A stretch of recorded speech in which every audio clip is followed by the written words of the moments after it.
मैं गणेश यादव बीएड विभाग में आज बीएड थर्ड सेमेस्टर में शिक्षण कौशल एवं सूक्ष्म शिक्षण के बारे में अध्ययन और अध्यापन का कार्य करेंगे। तो सबसे पहले हम लोग सूक्ष्म शिक्षण के इतिहास को जानेंगे। सूक्ष्म शिक्षण, जिसे माइक्रो टीचिंग के नाम से जाना जाता है, माइक्रो टीचिंग के नाम से जाना जाता है। सूक्ष्म शिक्षण का जो इतिहास है, यह सर्वप्रथम जो है अमेरिका के स्टैनफोर्ड यूनिवर्सिटी में जो है 1961 में एचिसन और एलन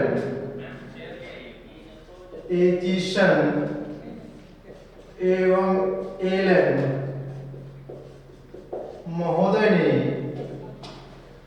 स्टैनफोर्ड यूनिवर्सिटी यानी अमेरिका के इस विश्वविद्यालय में सर्वप्रथम नियंत्रित एवं संकुचित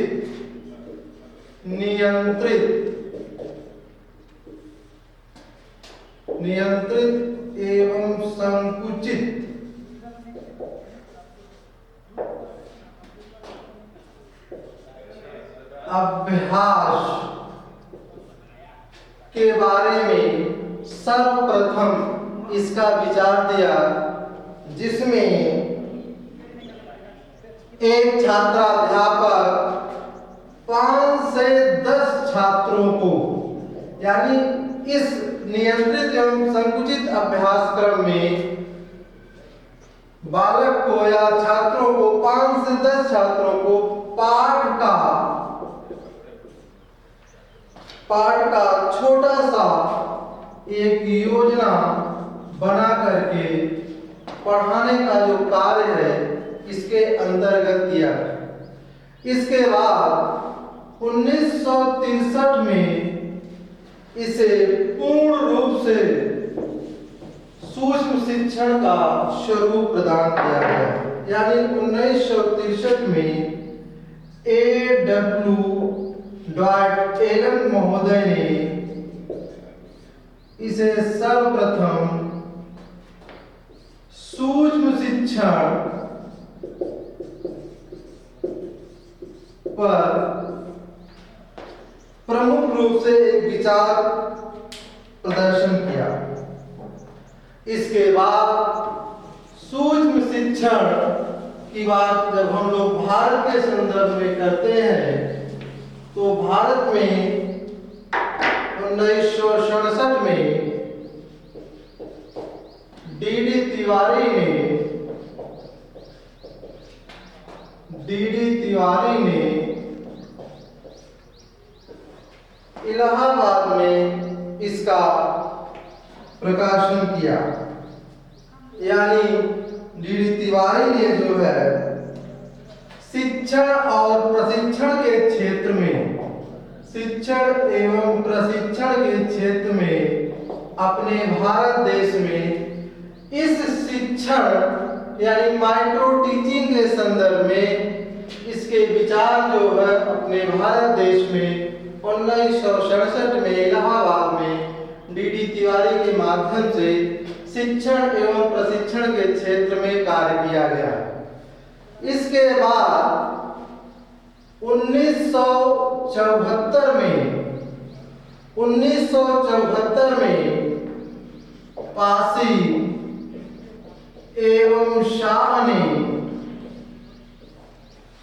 इस माइक्रो टीचिंग के प्रति जो है उन्होंने एक वैज्ञानिक इनपुट प्रदान किया, जिसको हम लोग साइंटिफिक इनपुट कह सकते हैं, इंक्वायरी कह सकते हैं, नॉलेज कह सकते हैं। वैज्ञानिक जानकारी जो है यह पासी एवं शाह के माध्यम से आपके 1974 में इनके द्वारा प्रदान किया इसके बाद 1978 में इंदौर विश्वविद्यालय में, यानी इस यूनिवर्सिटी में जो है विश्वविद्यालय इंदौर यूनिवर्सिटी में इस पर एक नेशनल प्रायोजना, जिसको हम लोग नेशनल प्रोजेक्ट के नाम से जानते हैं, नेशनल प्रपोजल ऑफ प्रोजेक्ट, यह आपके 1978 में इंदौर विश्वविद्यालय में इसका एक प्रायोजना हुआ, जिसे हम लोग राष्ट्रीय प्रायोजना के नाम से जानते हैं। यह एक प्रपोजल तैयार हुआ जिसमें महाविद्यालय एवं विश्वविद्यालय के विभिन्न शिक्षण प्रशिक्षण के संदर्भ में विभिन्न शिक्षकों ने भाग लिया और इस पर एक विशेष कार्य किया गया। यानी इस माइक्रो टीचिंग में जो यह परियोजना तैयार की गई, इसमें विभिन्न महाविद्यालय, जो भारत देश के जो महाविद्यालय एवं विश्वविद्यालय, उनके प्रमुख जो है प्रशिक्षक इस महाविद्यालय और विश्वविद्यालय के लोग इस परियोजना में भाग लिए और इस पे अपना जो है विचार भी प्रस्तुत किए। इस संदर्भ में जो है इसका जो योजना का कार्य है, यह NCERT के माध्यम से नई दिल्ली के द्वारा प्रस्तुत किया गया। तो हम लोगों ने देखा कि जो यह माइक्रो टीचिंग है, सूक्ष्म शिक्षण है, इसका जो उद्भव हुआ है, यह स्टैनफोर्ड विश्वविद्यालय अमेरिका में सर्वप्रथम 1961 में पहले शुरुआती दौर में संकुचित नियंत्रित अभ्यास के क्रम में रूप में इसका परियोजना का जो है प्रारूप तैयार हुआ, जिसमें 5 से 10 छात्र एक पाठ्य योजना पर कार्य करते हैं। लेकिन मुख्य रूप से अगर हम बात करें तो 1963 में जो है इसका एलन महोदय ने, जिसे हम लोग A.W. एलन के नाम से जानते हैं, इन्होंने इसका मुख्य रूप से जो है प्रतिपादित किया जो है। और 1967 में हमने देखा कि भारत देश में जो है आपके D.D. तिवारी ने इलाहाबाद में 1967 में इसका जो है परियोजना तैयार किया और उसके बाद 1974 में जो है पासी और शाह जी ने इस पर एक वैज्ञानिक इनपुट जो है प्रदान की, जिससे हम लोग वैज्ञानिक जानकारी भी कहते हैं। और इसके बाद 1978 में जो आपका राष्ट्रीय प्रायोजन प्रपोजल तैयार हुआ, उसमें जो है आपके इंदौर विश्वविद्यालय में वहां पर जो है महाविद्यालय एवं विश्वविद्यालय के विभिन्न प्रशिक्षकों ने इसमें भाग लिया और इस पर एक कार्य भी किया। और इसकी जो योजना है यह NCERT यानी नई दिल्ली के द्वारा जो है यह तैयार किया गया। अब हम लोग सूक्ष्म शिक्षण के पॉइंट व्यू में इसके मीनिंग को थोड़ा सा देखेंगे, इसके मीनिंग क्या है। सूक्ष्म शिक्षण के अर्थ ऐसे देखिए, सूक्ष्म शिक्षण जो है यह एक प्रयोगशाला विधि है। क्या है? एक प्रयोगशाला प्रविधि है जिसमें जो है कम समय में कम छात्रों को शिक्षक और प्रशिक्षण की क्रियाविधि या हम लोग कह सकते हैं प्रविधि है। यानी यह जो सूक्ष्म शिक्षण है एक इनोवेटेड ओरिएंटेड टेक्निक है या नवाचार के रूप में हम कह सकते हैं, या इसको हम जो है लैबोरेटरी टेक्निक के रूप में कह सकते हैं, जो कम समय में कम छात्रों को शिक्षण प्रशिक्षण के लिए एक क्रियाविधि तैयार करती है। यानी यह जो लैबोरेटरी प्रविधि है, इसमें हम कम बालकों पर कम समय में कम कक्षा का आकार में एक शिक्षण और प्रशिक्षण की क्रियाविधि, जिसको हम लोग कहते हैं एक्टिविटीज, क्रियाविधि का कार्य करते हैं। तो इसके अलावा एलन जी भी यह कहते हैं कि सूक्ष्म शिक्षण एक सरलतम प्रविधि है जिसमें कम छात्रों पर कम समय में इसका प्रयोग किया जाता है। यानी एलन जी भी, जो इसके जन्मदाता हैं, उन्होंने भी यह विचार दिया कि जो सूक्ष्म शिक्षण है यह एक क्या है, सरलतम प्रविधि है। क्या है, यानी सिंपली टेक्निक है, और इसमें जो है क्या है, कम समय में और कम छात्रों को जो है सिखाने की एक क्या है, प्रविधि या टेक्निक है। इसी के संदर्भ में जो है आपके वीएम सोल जी भी यह स्पष्ट करते हैं कि सूक्ष्म शिक्षण कम समय, कम छात्रों एवं शिक्षण क्रियाओं की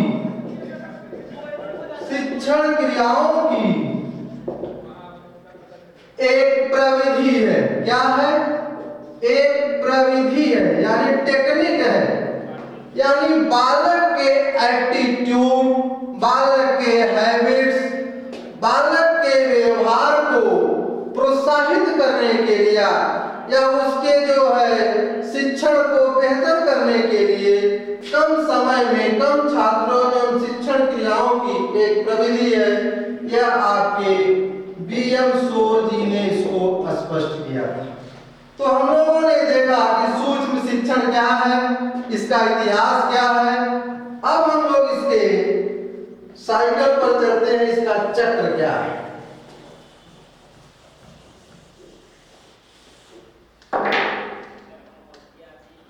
सूक्ष्म शिक्षण का जो चक्र है उसमें मुख्य रूप से जो है 6 चक्रों की बात की जाती है।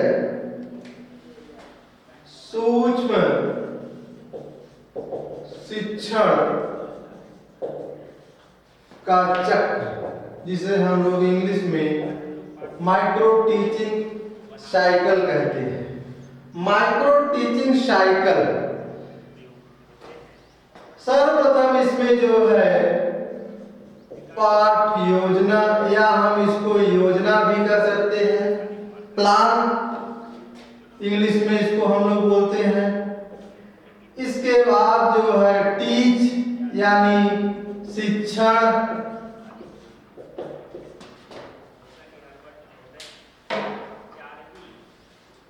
टीच। इसके बाद इसमें अगला जो चक्र है वह है आलोचना, जिसे हम लोग इंग्लिश में फीडबैक कहते हैं। अगली पॉइंट भी इसमें आता है पुनः योजना या पाठ योजना, जिसे रीप्लान। फिर पुनः आपका जो है रीटीच। क्या है, रीटीच, यानी पुनः शिक्षण।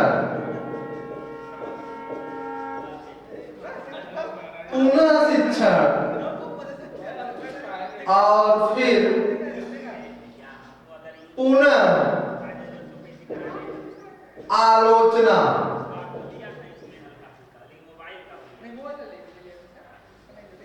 तो हम लोगों ने देखा, ऐसे तो अनेक विश्वविद्यालयों में कहीं पर इसका जो समय है वह 47 मिनट है, कहीं पर 55 है। अपने भारत देश में मुख्य रूप से 36 मिनट का जो समय है इस सूक्ष्म शिक्षण के चक्र में दिया गया है। जैसे 6 मिनट आपका जो है यह टीचिंग है, 6 मिनट इसमें जो है फीडबैक, और 12 मिनट जो है इसमें पुनः योजना बनाने के लिए पुनः शिक्षण में 6 मिनट का समय और फीडबैक में 6 मिनट का समय निर्धारित किया गया है। यानी सूक्ष्म शिक्षण के चक्र में हम देखें तो यह जो चक्र है यह हमको इंगित करता है कि जब तक बालक के अंदर एक कौशल डेवलपमेंट नहीं हो जाता, यानी कि उसमें मास्टरी, जिसको हम लोग निपुणता करते हैं, यानी उस कौशल, क्योंकि माइक्रो टीचिंग में वन टाइम वन स्किल्स, यानी एक समय में एक कौशल पर मुख्य रूप से जोर दिया जाता है। यानी कि जो यह सूक्ष्म शिक्षण है इसमें कम अवधि में, कम जो है छात्रों में एक समय में एक कौशल पर फोकस किया जाता है, यानी वन टाइम वन स्किल पर, ताकि बच्चा उसमें मास्टरी और निपुणता हासिल कर ले। यानी उस कौशल में वह बच्चा या वह छात्राध्यापक जो है उसमें निपुणता की प्राप्ति कर ले। और यह क्रम, यह चक्र तब तक चलता रहता है जब तक कि बालक जो है या छात्राध्यापक उस कौशल में बिल्कुल निपुण न हो जाए। तो हम कह सकते हैं कि यह जो शिक्षण का चक्र है, यह समझिए एक परिवर्तन का स्वरूप है, जिसमें बालक के व्यवहार का, उसके पढ़ाने की टेक्निक का, उसके कम्युनिकेशन स्किल का, ये सारी चीजों का डेवलपमेंट होता है, ताकि बच्चा उस चीज को सीख करके अपने जीवन में जो टीचिंग के प्रोसेस है उसमें वह उस कौशल के प्रति एक निपुणता को प्राप्त कर ले। यानी इस आपके इस चक्र में जो पाठ योजना है, सर्वप्रथम बच्चा उसमें एक योजना की आज जो है पढ़ाना क्या है, उस पे जो है वह टीच करेगा 6 मिनट, और उसकी जो है फीडबैक मिलती है जो वहां पर। और अगर उस योजना में कहीं भी कुछ डैमेज है या त्रुटियां हैं तो उन त्रुटियों को वह सुधारने का मौका फिर मिलता है उसको। तो पुनः पाठ योजना, जिसमें 12 मिनट का समय लगता है, उसके बाद फिर वह बच्चा रिटीच करता है और फिर दोबारा उसको फीडबैक की प्राप्ति होती है। तो हम कह सकते हैं कि सूक्ष्म शिक्षण के जो चक्र है उसमें बालक का मुख्य जो फोकस है वह एक स्किल पर फोकस किया जाता है। किस पर फोकस किया जाता है? एक स्किल पर फोकस किया जाता है, एक स्किल पर फोकस किया जाता है, और उसमें वह बालक जो है एक निपुणता की प्राप्ति की ओर अग्रसर होता है। और अगर वह उसमें निपुणता प्राप्त नहीं कर पाता है तो यह चक्र जो है यह चलता रहता है। कब तक चलता रहेगा? जब तक कि बालक उस क्षेत्र में या उस स्किल में मास्टरी को हासिल न करे। तो हम लोगों ने क्या देखा कि सूक्ष्म शिक्षण का जो चक्र है इसमें हम लोगों ने यह देखा कि टाइम ड्यूरेशन कितना है, यानी कि 36 मिनट का जो समय दिया गया है, जिसको विभिन्न कालखंडों में डिवाइड किया गया है कि पाठ योजना कैसे तैयार करनी है, शिक्षण कैसे करना है, उस पर क्या फीडबैक मिल रहा है, उसमें क्या डैमेज है, क्या त्रुटियां हैं या क्या कमियां हैं। क्योंकि जो यह सूक्ष्म शिक्षण है या थार्नडाइक का जो सिद्धांत है, प्रयास एवं त्रुटि का सिद्धांत, जिसे ट्रायल एवं एरर का सिद्धांत भी कहते हैं, इस पर यह कार्य करता है। क्यों कार्य करता है? क्योंकि बालक जब भी वह प्रयास करता है तो उसके पीछे त्रुटियां लगी रहती हैं, क्योंकि जब तक वह किसी, इसमें अभ्यास शब्द को भी जोड़ा गया है, क्योंकि बालक जैसे ही अभ्यास करना शुरू करता है तो उसके पीछे जो एरर है वह चालू हो जाता है, और वहां जितना अभ्यास करता है बच्चा उसमें धीरे धीरे उसके एरर की जो त्रुटियां वह कम होती चली जाती है। यानी प्रयास की संख्या जितने अधिक बढ़ेगी उसके अंदर जो एरर है वह धीरे धीरे कम हो जाएगी। तो हम कह सकते हैं कि जो आपका यह सूक्ष्म शिक्षण है या थार्नडाइक के प्रयास एवं त्रुटि प्रयास एवं त्रुटि के सिद्धांत पर लागू होता है। क्यों लागू होता है? क्योंकि बच्चा इसमें सर्वप्रथम जो अभ्यास करता है तो निश्चित रूप से उसमें कुछ न कुछ कमियां जरूर इंगित होती है। फिर वह धीरे धीरे उस अपने टीचिंग में उन कमियों को सुधारता है, क्योंकि हर बच्चा अपने आप में परफेक्ट नहीं होता, निपुण नहीं होता। क्यों? क्योंकि वह सीख रहा है, वह अध्ययन कर रहा है। तो निश्चित रूप से उस टीचिंग में जो है जब प्रयास करना शुरू करता है तो धीरे धीरे उस बालक के अंदर या उस छात्राध्यापक के अंदर वह जो इधर की क्वांटिटी है वह धीरे धीरे जो है कम होती चली जाती है, और एक ऐसा समय आता है कि वह बालक या वह छात्राध्यापक उस एक समय में उस स्किल्स में एक मास्टरी को जो है प्राप्त कर लेता है। तो हम लोग क्या देखें इसमें? हम लोग यही देख रहे हैं कि इसमें तब तक यह प्लानिंग होती रहती है या यह साइकिल चलती रहती है जब तक कि हम इसमें निपुणता को प्राप्त न करें। तो हम लोगों ने इसमें क्या सीखा कि वन टाइम वन स्किल, यानी एक समय में एक स्किल में क्या प्राप्त करना है? निपुणता प्राप्त करना है, दक्षता प्राप्त करनी है, ताकि बालक के कम्युनिकेशन में डेवलपमेंट हो जाए, उसके रुचि में डेवलपमेंट हो जाए, उसके एटीट्यूड में डेवलपमेंट हो जाए। और जब ये सारे डेवलपमेंट हो जाते हैं तो एक छात्राध्यापक उस क्षेत्र में निपुणता या महारत हासिल कर लेता है। तो हम लोग इस सूक्ष्म शिक्षण में एक कौशल के निपुणता की जानकारी या इसके मास्टरी की जानकारी को हम लोगों ने देखा। अब हम लोग आगे जो है इसकी विशेषताओं पर थोड़ा फोकस करेंगे कि माइक्रो टीचिंग की क्या विशेषताएं हैं, जिसे हम लोग जो है कैरेक्टरिस्टिक्स भी बोलते हैं। सूक्ष्म शिक्षण, सूक्ष्म शिक्षण की विशेषताएं, जिसे हम लोग कैरेक्टरिस्टिक्स भी बोलते हैं। क्या बोलते हैं? कैरेक्टरिस्टिक्स भी बोलते हैं। फिर उसके बाद इसके सिद्धांतों को हम लोग देखेंगे, इसके मूल प्रिंसिपल्स क्या है। तो सर्वप्रथम हम यहाँ पहले देखेंगे कि इसकी विशेषताएं क्या है।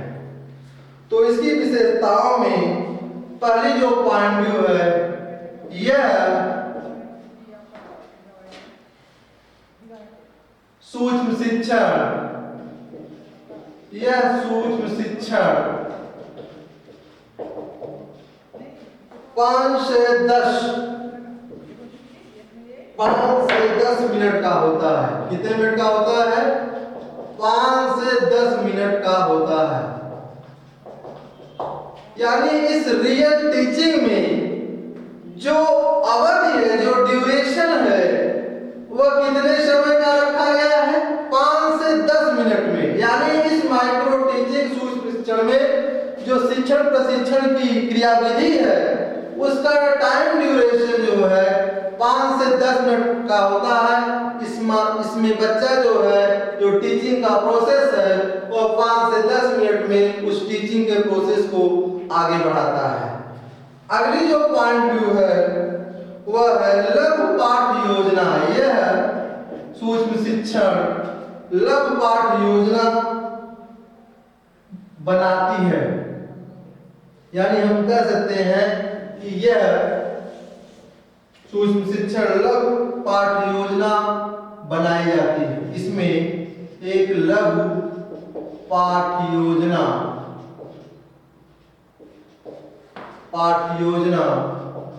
बनाई जाती है। यानी जो आपकी लेसन प्लान है वो शॉर्ट टर्म की बात करता है। यानी सूक्ष्म शिक्षण में जो पाठ योजना है वह शॉर्ट टर्म पर बात करता है। और शॉर्ट टर्म जो है इसमें कितना रखा गया, अभी आप लोगों ने देखा कि 36 मिनट में जो है आपका यह साइकिल चक्र है।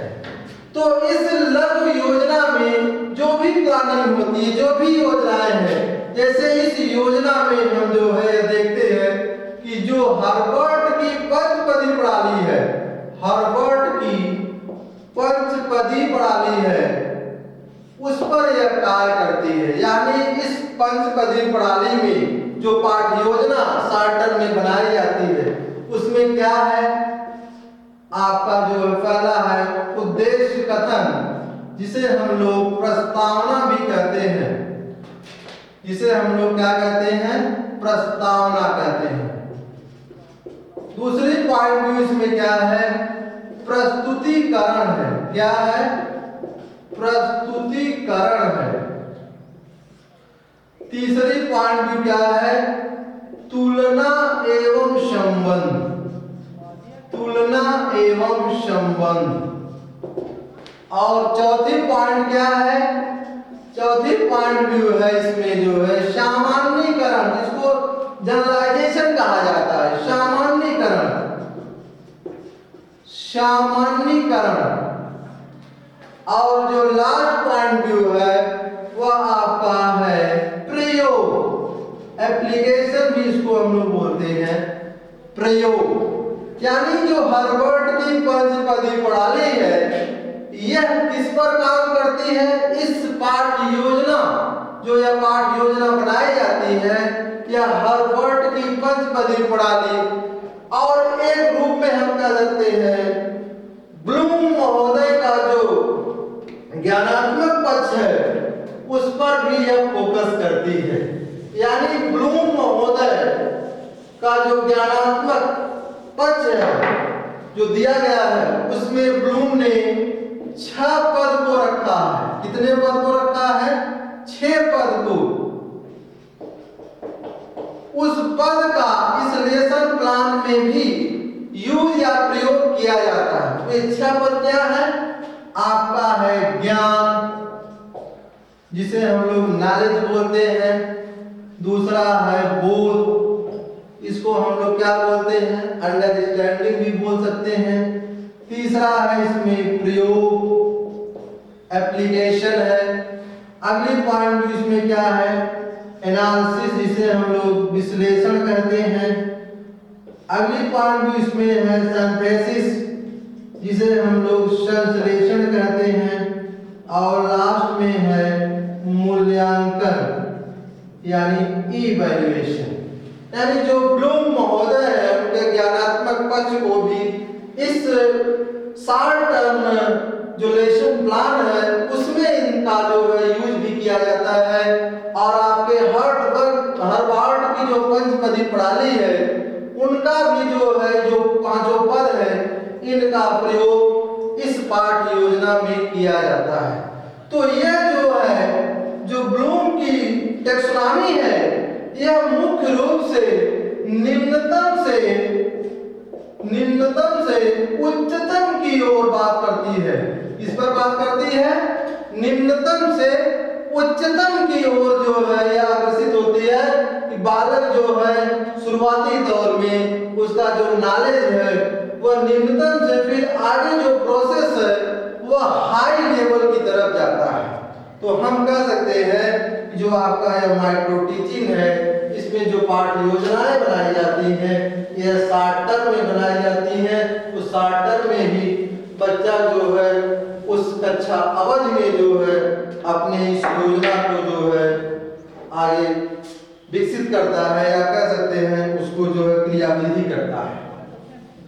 अगली पॉइंट व्यू है सूक्ष्म शिक्षण में एक कौशल का प्रयोग किया जाता है।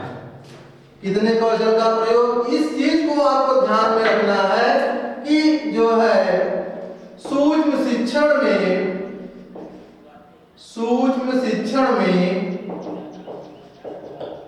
एक केंद्र में एक कौशल, केंद्र में एक कौशल का प्रयोग होता है। कितने कौशल का, एक कौशल। तीसरी पॉइंट में हम लोग क्या देख रहे हैं कि सूक्ष्म शिक्षण के जो सेंटर पॉइंट है, जो केंद्र बिंदु है, उस केंद्र बिंदु में हम केवल 1 स्किल्स यानी एक स्किल का प्रयोग करते हैं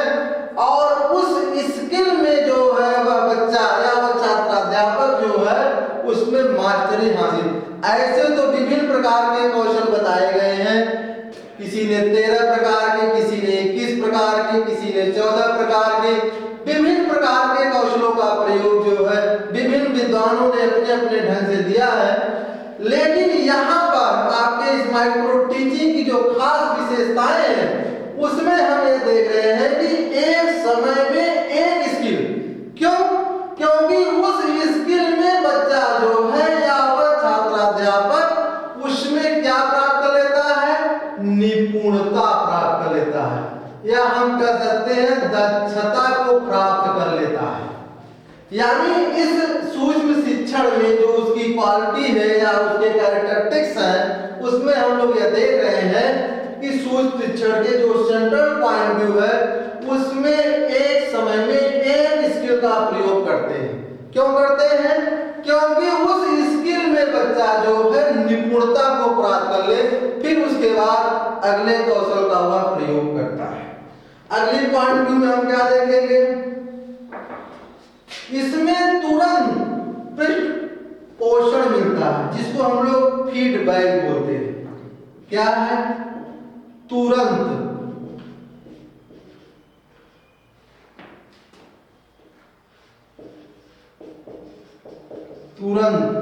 पृष्ठ पोषण प्राप्त होना।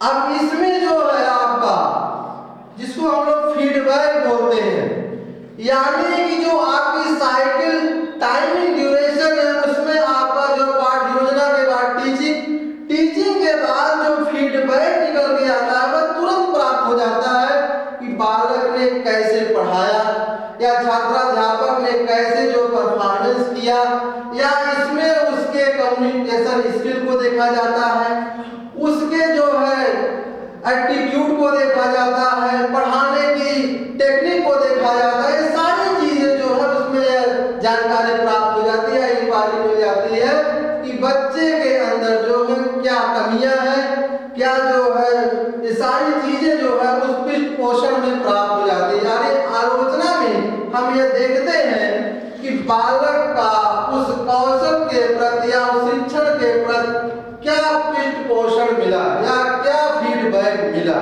यानी पढ़ाने की शैली कैसी रही, उसका जो है कम्युनिकेशन स्किल कैसा रहा, या उसके जो है पढ़ाने का जो है तरीका कैसा रहा। ये सारी चीजें जो है इस स्किल में हम लोग देखें पृष्ठ पोषण के अंतर्गत और यह प्राप्त हो जाती, क्योंकि फिर उसके बाद पुनः टीचिंग का प्रयोग किया जाता है। अगली पॉइंट व्यू है, यह सूक्ष्म शिक्षण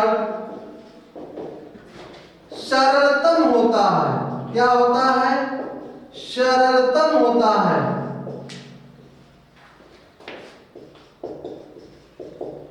क्योंकि आपके जो A.W. एलन है उन्होंने अपने परिभाषीकरण में यह बताया है कि सूक्ष्म शिक्षण एक सरलतम प्रविधि है जिसमें कम समय में कम छात्रों को एक शिक्षण प्रशिक्षण की क्रियाविधि कराई जाती है। तो हम कह सकते हैं कि यह एक प्रयोगशाला विधि है जो सरलतम रूप में सभी छात्राध्यापक को जो है यह बड़े आसानी से वह प्रोवाइड हो जाता है।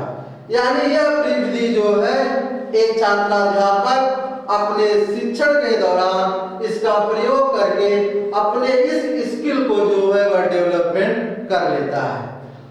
अगले पॉइंट व्यू में हम लोग देखेंगे जो आपका व्यवहार चेंजिंग की बात है। इसमें इस शिक्षण में जो अगली पॉइंट व्यू है इसकी विशेषताओं में व्यवहार परिवर्तन होना, यानी सूक्ष्म शिक्षण में व्यवहार परिवर्तन का होना, यानी बालक के व्यवहार में हम कह सकते हैं उस छात्राध्यापक के बिहेवियर में चेंजेबल होता है। चेंजेबल का तात्पर्य यहाँ पे यह है कि उस बालक के पढ़ाने की शैली, उसकी प्रविधि, उसके कम्युनिकेशन स्किल, विभिन्न एग्जाम्पल का वो कैसे पढ़े, सारी चीजें उसके व्यवहार में उस चीज को वह सीख करके बड़े आसानी से अपने उस बिहेवियर में परिवर्तन कर सकता है। तो आज हम लोगों ने देखा कि सूक्ष्म शिक्षण का इतिहास क्या रहा, इसके चक्र क्या है, इसकी विशेषताएं क्या है, और विभिन्न स्किल जो आपके इकोनॉमिक शिक्षण में भी इस स्किल का प्रयोग किया जाता है, इन सभी पॉइंट व्यू को हमने देखा। और हम अगले पॉइंट व्यू में जो अर्थशास्त्र शिक्षण में विभिन्न कौशलों का प्रयोग किया जाता है, वह अलग अलग कौशल का हम लोग अध्ययन करेंगे।